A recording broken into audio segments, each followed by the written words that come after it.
you mentioned, you studied sculpture earlier in your career, well, before your career. Yeah. Has your background in sculpture and fine art guided your career at all? I think in from the perspective of baby steps, definitely, because I went from sculpture to 3D art. And I think so, spatial perception and caring about art, liking comic books and all the kind of normal nerdy kid stuff that kind of like is in and around video games. I was involved. I knew enough to participate or talk about it. So I think it all had an effect. It was all influential. Not as much though in the grand scheme of things as maybe I was expecting, but I don't know what I was expecting. I never really saw games from the art standpoint. I would see beautiful things and like that, but I was always sort of trapped in the kind of conceptual experience of how my agency over the outcomes. Right. So you worked as a creative director, right? On Spider-Man 2, you were a creative director. Yeah.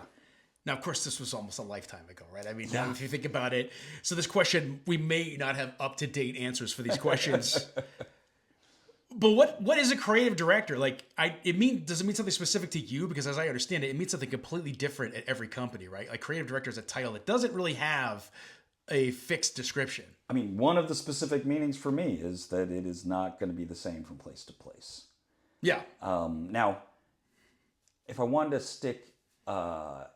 fixed position to describe creative director from, I'd start with creative direction.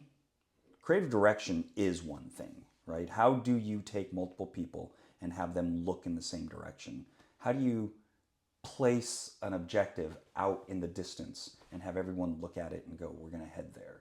How do you get them all sufficiently on the same page so that when you use the same words about the project and you've kind of cut and paste from other experiences, the experience you're trying to get, doing a good job of that, I think makes the creative director's job better no matter where it's done, even if its definition is very flexible. I think some specifics for me were coordinating of code, design, and art. And so keeping the leadership on the same page. So that's more like project management direction in some ways, but for them all to be on the same page also means we're much more efficient. A lot less information is lost. It was sort of the first time that the organization I was in chose design to be in charge for real. And so that was kind of like this new experience, and we were trying to experiment with how should a game design heavy creative director run a project. And when I say we, I mean me and the other designers, because I'd been with the team for a while, and that my team of senior designers was definitely sort of the crutch that I leaned on throughout the course of the project to succeed.